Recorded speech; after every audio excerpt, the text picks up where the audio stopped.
A whale can weigh more than 70 tons. A gull weighs about 2 pounds.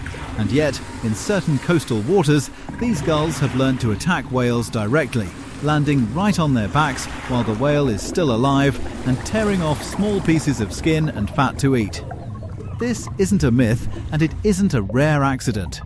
It's a learned behaviour, seen most clearly in kelp gulls living along parts of the South American coast where southern right whales gather every year to rest, feed and raise their young.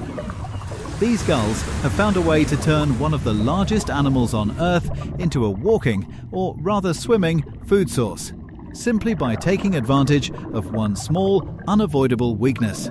Every whale has to come up to breathe. Let's start with why this behaviour is even possible in the first place. Because on the surface, attacking a whale sounds like an impossible idea for a bird this small. A whale is enormous, powerful and covered in thick blubber.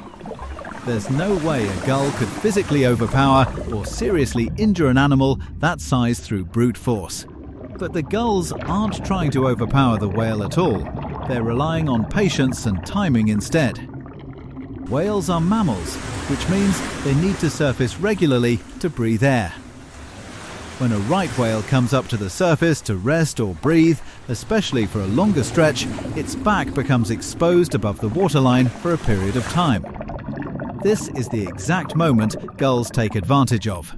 A gull will land directly on the whale's exposed back and, using its beak, start picking and pulling at the skin, tearing off small strips of skin and the fatty blubber layer just underneath it. A single peck from one gull barely matters to an animal this size. But this isn't usually a single gull acting alone. In areas where this behaviour has become common, multiple gulls will land on the same whale, sometimes repeatedly, sometimes across multiple different resting or breathing sessions throughout the day. Over time, these repeated small wounds can add up into a real, ongoing physical toll on the whale, especially for the same individual whales that keep coming back to the same coastal resting areas year after year. Young calves are especially vulnerable to this kind of behaviour.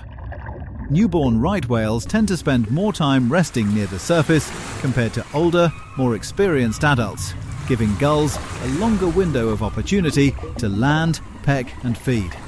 Because of this repeated exposure, calves in these regions often end up with far more visible skin damage than adult whales by the end of a single season. This has actually pushed whales themselves to change their own behaviour in response, which is one of the more remarkable parts of this whole story. In areas where gull attacks are common, researchers have noticed whales adjusting how they surface to breathe. Instead of resting flat and exposing a large, easy target, some whales have started arching their backs more sharply, exposing less surface area and spending less continuous time fully still at the surface. It's essentially a defensive change in behaviour, developed specifically in response to a threat that isn't a traditional predator at all, but still causes real, repeated harm. So how did gulls ever start doing this in the first place? The most likely explanation comes down to opportunity and learning.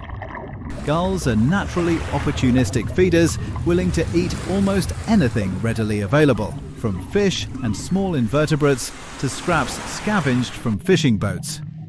At some point, it's believed that gulls in these coastal areas discovered that whale skin and blubber were an accessible, easy food source, especially once whale populations began recovering and gathering in larger numbers along the coast after decades of being hunted almost to extinction. Once a small number of gulls learnt this behaviour and had success with it, the technique appears to have spread through the local gull population over time, passed down and picked up by watching other gulls succeed at it. The same way many bird species learn feeding techniques by observing others rather than figuring it out purely through instinct.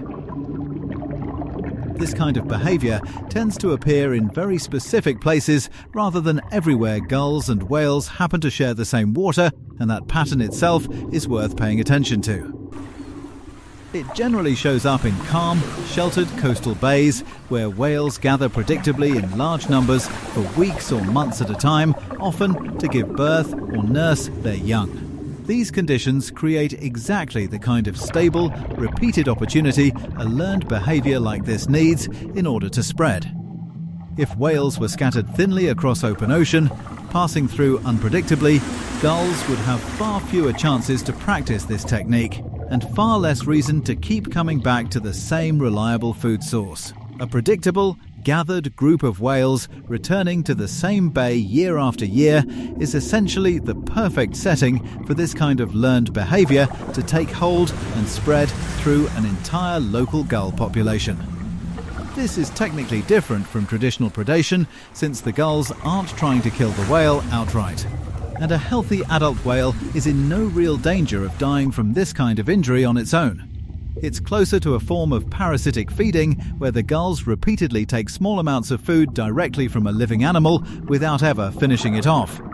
But the repeated stress and physical damage this creates, especially for young, vulnerable calves, has become a genuine concern for researchers monitoring the health of these whale populations, since constant wounding can affect a young whale's energy, health and ability to grow normally during an already vulnerable stage of its life.